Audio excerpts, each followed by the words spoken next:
otra cosa y vamos a entrar también en arena política. Mientras se mantiene la incertidumbre por el inminente cambio de gabinete del presidente Gabriel Boric, los partidos oficialistas avanzan también en el que sería un ajuste mayor en las subsecretarías ministeriales. Queremos conversar más sobre este tema. Estamos para esto en contacto con el diputado de Acción Humanista, Tomás Hirt. Muchísimas gracias, diputado, por estar con nosotros y buen día. ¿Qué tal? ¿Cómo estás, Carla? Muy buenos días. Bien. A ver, diputado, ¿qué información tiene usted? Porque se dicen hartas cosas, que este cambio de gabinete sería inminente, que vendría un gran ajuste, no tanto en los ministerios, sino más bien en las subsecretarías, que el socialismo democrático ha pedido tener más presencia y más poder también en la toma de decisiones diarias, sobre todo desde las subsecretarías. ¿Qué información maneja usted para saber exactamente qué expectativas hay que tener? Oye, yo no quiero frustrar a los y las televidentes, pero el único que tiene toda la información y que sabe realmente qué es lo que va a pasar es el presidente de la República. Y es así porque esta es una decisión total y absolutamente facultativa del presidente. Yo creo que es bien importante tenerlo en cuenta. Yo sé que están todos los medios, estamos todos los partidos y los políticos discutiendo, hablando si el cambio es ahora, si es después. Y yo de verdad soy de los que considero, y lo he repetido a riesgo de ser repetitivo, que esta es una facultad exclusiva y que el presidente la tomará en el momento que considere adecuado. Yo sé que la voluntad y la disposición que hay en la moneda es hacer este cambio en el corto plazo, pero me puedo equivocar completamente, que la disposición es hacer un cambio ahora que se cumple el año de gobierno. También sabemos que hay quienes han planteado que este cambio podría ser después de las elecciones del 7 de mayo. Pero yo creo que ahí están jugando más bien cuestiones de cálculo político, de peso de partidos, y que el presidente más bien lo que está evaluando es con qué equipo puede llevar adelante de mejor manera el programa de gobierno y las políticas sectoriales, cosa que nosotros en Acción Humanista compartimos y se lo hemos planteado así también al jefe de gabinete del presidente, a Carlos Durán. Nosotros estamos en disposición de colaborar, de incorporar gente, pero entendemos y apoyamos totalmente la facultad privativa del presidente al respecto para definir su equipo. Ya, una cosa es que sea facultad privativa del presidente y se respete eso, y otra cosa igual es tener un diagnóstico respecto de cómo va el rumbo del gobierno y cómo se enfrenta este segundo año de gobierno. A su juicio, ¿es necesario un cambio en el elenco? ¿Qué pasa también con el rumbo? Aquí hay quienes dicen, no es tan necesario, desde la oposición, no es tan necesario el cambio de gabinete, que hay que hacer un cambio en la agenda. Tenemos una vocera de gobierno que dice, no, nosotros no estamos dispuestos a abandonar los compromisos que asumimos en campaña. ¿Cuál es su diagnóstico? Mi diagnóstico es que este gobierno fue elegido básicamente para impulsar un programa de gobierno transformador, un programa que le garantice a las familias chilenas mejor acceso a derechos sociales que han estado muy postergados por mucho tiempo. Me refiero a salud, educación, vivienda, trabajo digno, pensiones dignas, que hoy día no existen en realidad en Chile, un sistema de seguridad social real y verdadero. Ese es el motor que ha impulsado a este gobierno, y yo creo que lo que se requiere hoy día es profundizar ese motor. Hemos tenido un primer año difícil, no es un secreto para nadie, tanto políticamente como económicamente, saliendo de la pandemia. Creo que el gobierno ha dado buenas respuestas. Ha habido mucho ataque, mucha crítica, pero mi evaluación de verdad de este primer año es que ha sido un buen primer año si uno revisa la cantidad de medidas que se han tomado. El modo en que se enfrentó los incendios refleja un gobierno en terreno, en acción, respondiendo a las necesidades ciudadanas. Y por lo tanto lo que siento que se tiene que hacer ahora es fortalecer el equipo que permita implementar de la mejor manera esas reformas. Tenemos desafíos muy grandes las próximas semanas incluso.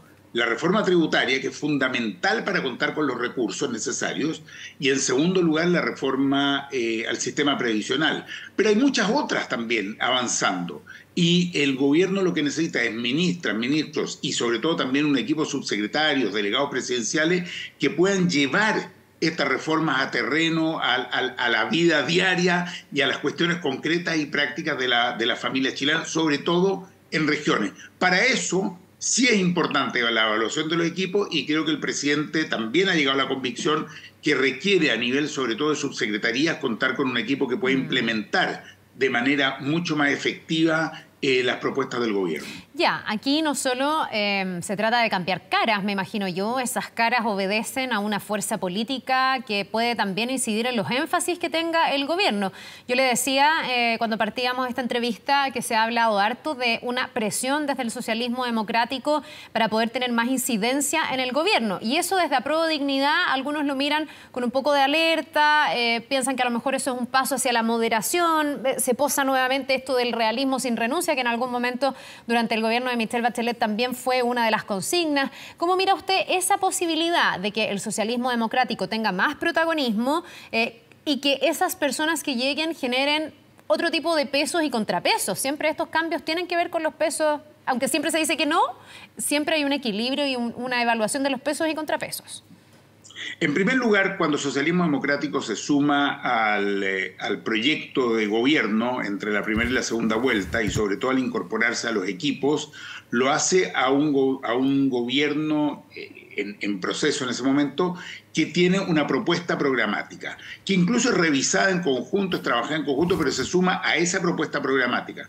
Por lo tanto, decir que hoy día pudieran llegar más hombres y mujeres del socialismo democrático para moderar el programa de gobierno, creo que sería un grave error. Un grave error, y además que no se corresponde con el acuerdo básico sobre el cual hemos construido esta alianza de gobierno en que participan dos coaliciones. Esta alianza tiene sentido para fortalecer, para impulsar de mejor manera, para concretar mejor las propuestas programáticas que llevaron al presidente Gabriel Boric a estar hoy día en la moneda. Ahora bien, respecto a los equilibrios, no nos olvidemos que el socialismo democrático tiene a alguien de sus filas en el Ministerio del Interior, el ministerio más importante del país, en el Ministerio de la Secretaría General de la Presidencia, que es fundamental para toda la gestión y la relación del Ejecutivo con el Legislativo. Creo que en el Ministerio de Hacienda, o sea, francamente creo que hoy día hay una representación muy importante. Me dirán después, bueno, pero la subsecretaría tiene poco respecto a los 30 y tantos. Parece, ¿no?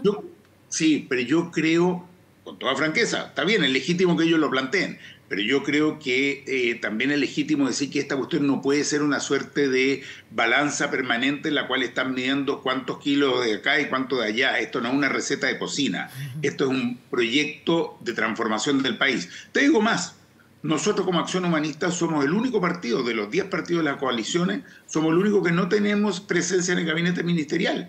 Nunca hemos planteado nada. Somos un partido legal, estamos constituidos, estamos además desarrollándonos en todo el país. Nunca hemos levantado la voz, nunca hemos planteado nada, nunca hemos dicho, mire, ¿por qué nosotros no? Tenemos una subsecretaría. ¿Tenemos equipo humano? Claro que los tenemos. ¿Queremos aportar? Queremos aportar. Es legítimo que todos quieran hacerlo. Pero insisto, esta cuestión no puede ser una medición de qué porcentaje tiene uno y qué porcentaje tiene el otro. Así no se puede gobernar. El presidente tiene que tener la libertad, no solo la facultad, la libertad y la confianza de los partidos que va a definir a los mejores equipos. Y si hay más de un partido que del otro, o más independientes, bueno, en buena hora si es la gente capaz de llevar adelante esto del modo que hoy día está comprometido en nuestro programa. ¿Qué tan relevante va a ser, si es que hay este cambio de gabinete, si es que hay cambio de ministros, de subsecretarías, las personas, las fuerzas que lleguen, el cómo se configure este nuevo equipo para lo que va a ser también la relación con la oposición, que por lo menos durante estos días ha tenido como una voz de alerta con el diputado Ramírez de la UDI, que ahora es el jefe de bancada, que ha dicho, por ejemplo, que dos de las reformas más emblemáticas de este gobierno, que es la reforma tributaria y la reforma a las pensiones, que usted hablaba recién de las pensiones, no pueden ser más malas. Ese ha sido el tono. De hecho, reaccionó la ministra Uriarte, dijo que a ella este tono le preocupaba, que lo consideraba alarmante. ¿Cómo va a ser, a su juicio, o cómo proyecta usted la relación con la oposición? Una oposición a la que este gobierno necesita sí o sí porque no tiene todos los votos. Mira, a nosotros nos acusaron en el periodo anterior de ser una oposición dura, que no permitía gobernar, etcétera. La verdad es que lo que hemos visto en este primer año de gobierno del presidente Boric ha sido una oposición total y absolutamente cerrada a poder trabajar en conjunto cualquier reforma necesaria para el país. Lo hemos visto en el caso quizás más emblemático, en la cual la ministra Toá conforma una mesa de trabajo en torno a la seguridad ciudadana, tema demandado por la inmensa mayoría del país, tema que para la oposición es clave, lo han planteado como uno de sus temas fundamentales. Y sin embargo, al momento que esa mesa está llegando a las conclusiones finales, que las va a presentar al país y que por supuesto se tienen que traducir en una agenda legislativa, la oposición se baja de la mesa, ¿no es cierto?, por justificando esta bajada con el tema de los indultos presidenciales. Podrán no haberles gustado los indultos, y es legítimo que así sea, pero de ahí a dejar al país, ¿no es cierto?, sin avanzar en la reforma que se requiere en materia de seguridad, me parece una irresponsabilidad brutal. Y ahora escuchamos al diputado Guillermo Ramírez, diputado del mismo distrito que represento yo, el distrito 11, cerrar de un portazo la posibilidad de un trabajo conjunto para estas dos reformas emblemáticas, que no son de un gobierno, que no son de un sector. Se requiere una reforma tributaria que permita llegar recursos que el país necesita. Entonces me parece de una mezquindad increíble. La ministra Uriarte ha tenido la mejor disposición, yo la veo permanentemente en el Congreso, dialogando, conversando, abriendo las puertas de la oficina del ministerio en el Congreso, escuchando, recogiendo propuestas. Entonces, ¿qué más quieren? La verdad es que no se entiende. Han podido poner todas las indicaciones que les ha parecido y se han votado y discutido, y lo mismo en relación a la reforma del sistema previsional. Mira, la verdad es que el diputado Ramírez tiene que tomar una decisión. ¿Se va a poner del lado de las familias chilenas que están demandando en forma desesperada mejores pensiones, o se va a poner al lado de quienes tienen acá un negocio jugoso, que son las AFP y otros organismos, ¿no es cierto?, vinculados con las inversiones, y las empresas que reciben estos recursos a muy bajo costo, ¿no es cierto?, generándose utilidades multimillonarias en dólares? Entonces él tiene que tomar una decisión. Cuando él dice que esta es una mala reforma, ¿lo dice porque pierden el negocio de las AFP? ¿Lo dice porque no va a ser tan fácil para la empresa contar con recursos a tan bajo costo? La verdad es que hoy día tenemos que unirnos, trabajar en conjunto. Y bienvenida las propuestas y las indicaciones que quiera hacer la derecha, y las discutiremos y las votaremos en forma democrática. ¿Diputado? Pero un portazo como el que le hemos escuchado, la verdad es que me parece fuera de lugar. Para tratar de entender también la postura de la oposición, le pregunto si no ha sido también una especie de actitud refundacional, como han dicho ellos. Se lo dijo hace pocos días, acuñó esa palabra el expresidente Piñera. El, por ejemplo, poner un nuevo proyecto de pensiones sobre la mesa cuando en el gobierno anterior había un virtual acuerdo entre las fuerzas, que después se diluyó, vino el estallido social, evidentemente el gobierno de Sebastián Piñera quedó prácticamente fuera de juego, digamos, pero ahí se había llegado a un eventual acuerdo, se había cedido desde ambos sectores políticos, pero este gobierno, en vez de agarrar ese proyecto, pone un nuevo proyecto sobre la mesa que a la derecha no le gusta cuando se habla de cuentas nacionales en vez de un fondo solidario propiamente tal, o de cuentas individuales propiamente tal. ¿No hay ahí también, porque la derecha también en este y en otros casos alega que muchas de sus ideas no han sido acogidas por este gobierno? Entonces uno desde afuera ve que hay este permanente gallito político. ¿No ha faltado también esa otra parte del gobierno de escuchar un poco más a la oposición? Yo creo francamente que se la ha escuchado, que ha habido puerta abierta. Yo he visto la disposición que han tenido los ministros sectoriales. La ministra Janet Jara, la verdad es que casi vive en el Congreso, está permanentemente allí y no está precisamente reunida única y exclusivamente con el oficialismo. Está escuchando, recogiendo. Yo creo que hablar de que ha habido falta de disposición al diálogo es faltar a la verdad, lisa y llanamente, es faltar a la verdad. Ha habido esa disposición. Ahora bien, llega un nuevo gobierno y por supuesto que revisa y estudia los proyectos que están en el camino y se los toma para buscar mejorarlo. Ese no era un proyecto que de verdad mejoraba y resolvía los problemas que hay hoy día en Chile en materia de pensión y jubilación. Si uno revisa el proyecto actual, es un proyecto que responde a la demanda mejorando inmediatamente las pensiones, equilibrando mucho mejor a las mujeres. Hay ejemplos que demuestran que las mujeres por primera vez van a poder tener pensiones exactamente iguales a los hombres. Hay compensación, ¿no es cierto?, para la gente que se queda sin trabajo durante una cantidad importante de meses, las famosas lagunas, que son muy complejas en Chile. Se permite el funcionamiento privado junto con un ente estatal, que van a competir en igualdad de condiciones. Se bajan los costos del sistema de tal modo que la pensión que la gente reciba también mejore por esa vía. Entonces, ¿qué es lo que no le gusta a la derecha? Que lo digan y lo discutimos. Pero hasta acá lo único que hemos visto es poner trabas, básicamente por querer proteger y cuidar el negocio a las AFP y al mundo del gran... Diputado, Para finalizar, ¿no tiene un punto la oposición cuando dice que representa a las personas que no ven con buenos ojos, por ejemplo, el que haya un fondo solidario de pensiones? Porque cuando se preguntan las encuestas, y eso es cierto, si es que le creemos a las encuestas, porque esto hay que ponerlo también entre paréntesis, sí. Las encuestas también demuestran que mayoritariamente las personas prefieren el sistema actual. No quiero decir AFP, digo a dónde se va la plata, a cuentas individuales. Yo trabajo, cotizo, esta es mi plata y yo sé con cuánto cuento, y no un fondo solidario. ¿No tiene un punto ahí la oposición para finalizar? A ver, en primer lugar yo creo que es un tema largo, pero hay que entender bien la propuesta del gobierno. La propuesta del gobierno mantiene cuentas individuales en primer lugar.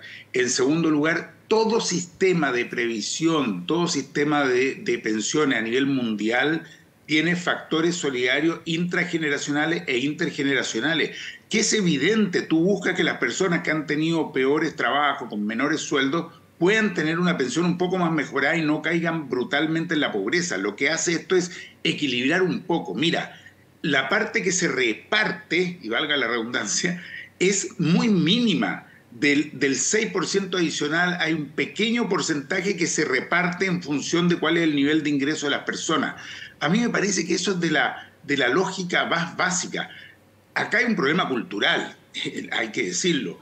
Acá durante demasiado tiempo se ha estado incentivando el individualismo sin entender que en realidad un país mejora cuando todos mejoramos y no unos pocos que se las arreglan, ¿no es cierto?, con pensiones que son relativamente buenas, que les permite vivir bien los años después de trabajar, mientras hay otra inmensa cantidad de personas que viven en la angustia, sufriendo, ¿no es cierto?, por no contar con los recursos. Pero insisto, acá no se está hablando de quitarle nada a nadie, aquí se está hablando de que un 6% adicional, que no lo va a poner el trabajador, sino que lo va a poner el empleador, de ese 6% adicional, una pequeña parte se va a distribuir escalonadamente. A mí me parece del todo razonable, no afecta en nada a quien hoy día cotiza, porque quien cotiza hoy día por el máximo, por ejemplo, de todas maneras va a seguir teniendo ese nivel de ahorro y va a tener una jubilación que evidentemente es mucho mejor. Así que yo haría un llamado, de verdad, a que esto no es solidaridad, estar regalándole nada a nadie. Es un mecanismo que hace que lo que aporte el empleador se distribuya la gran parte para cada trabajador y una pequeña parte se distribuya escalonadamente entre los distintos trabajadores del país. Bien, pues diputado Hirt, le queremos agradecer por la conversación. Vamos a estar obviamente muy atentos a ver si se produce ya muy comentado en la antesala cambio de gabinete y también a ver cómo avanzan esta y otras reformas importantes. Muchísimas gracias, que le vaya bien, que tenga un buen día. Muchas gracias a ti, buenos días. Nos vemos. 11 de la mañana con 40.